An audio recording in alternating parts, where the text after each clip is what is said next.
The world's longest river is at the center of one of the most high-stakes geopolitical struggles of our time. At the heart of it stands Africa's largest dam, a mega-project with the power to light up millions of homes or ignite conflict. As Egypt threatens retaliation and Ethiopia surges ahead, one question hangs in the air. Can engineering ambition overcome decades of distrust? This is the story of the Grand Ethiopian Renaissance Dam and the battle for the Nile.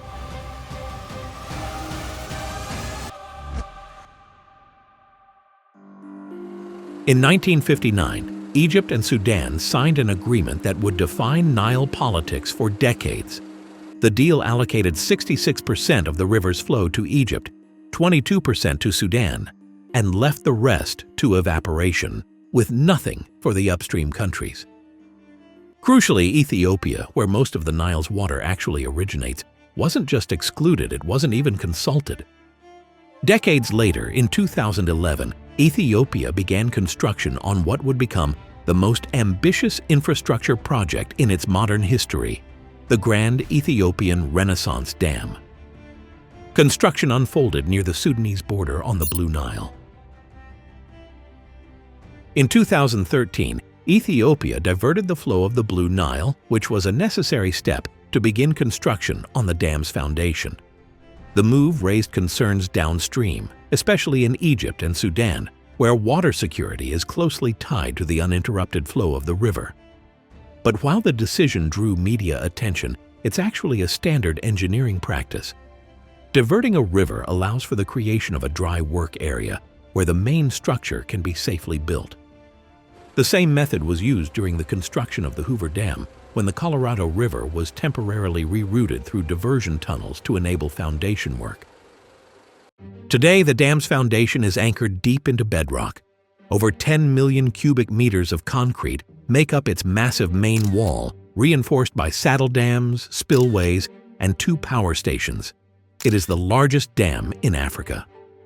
The reservoir behind the dam is roughly the size of New York City and holds 74 billion cubic meters of water, enough to completely regulate the river's seasonal fluctuations. The dam itself is nearly twice as tall as the Golden Gate Bridge, reaching a height of 145 meters. It's designed to generate over 5,000 megawatts of electricity, more than twice Ethiopia's current national capacity of around 2,400 megawatts. This is more than just a dam. It's a national symbol, a turning point, and, depending on the perspective, the spark of a regional power struggle. Why does the dam matter so much to Ethiopia? The thing is, in Ethiopia, electricity isn't just scarce, it's unpredictable. As of 2023, 69 million Ethiopians still have no access to the power grid. And for those who do, electricity often gets cut without warning.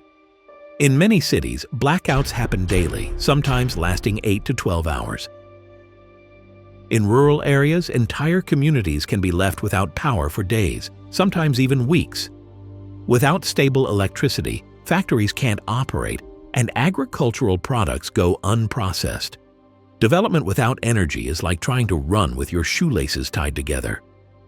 That's why the dam matters not just as a source of power, but as a foundation for progress.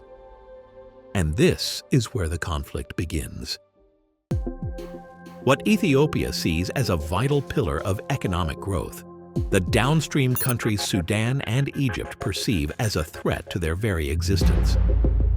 However, Egypt has taken a particularly forceful stance, viewing the dam as a threat to national survival.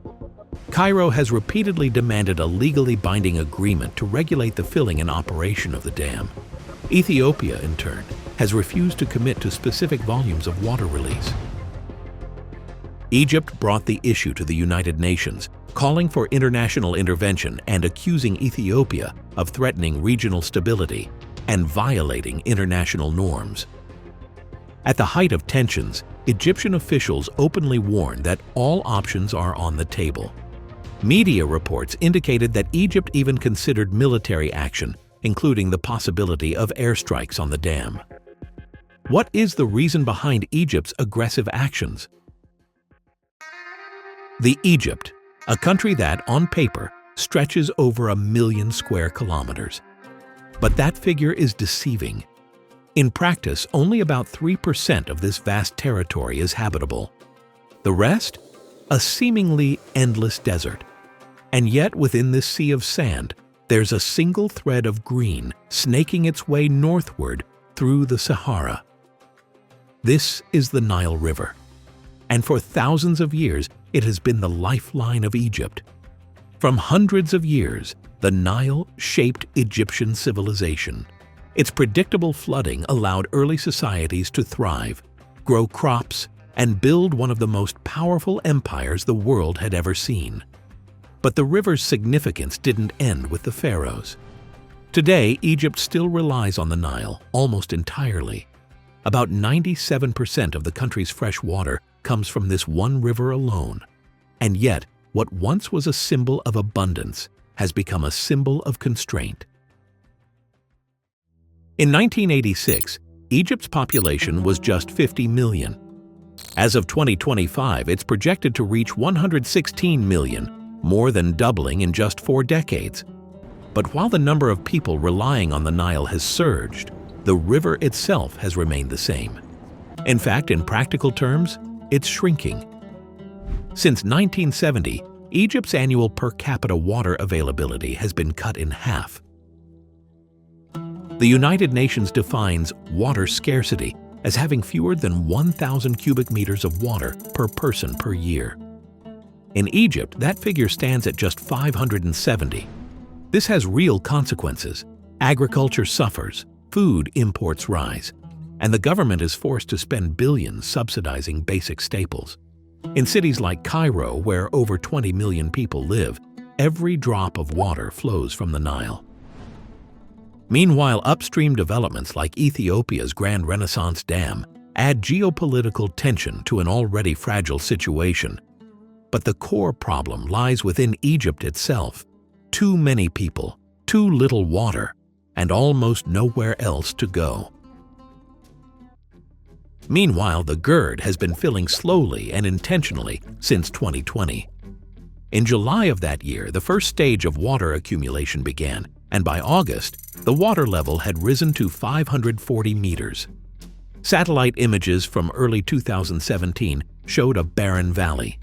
But 7 years later, in April 2024, that same view reveals a vast reservoir and a dramatically transformed landscape.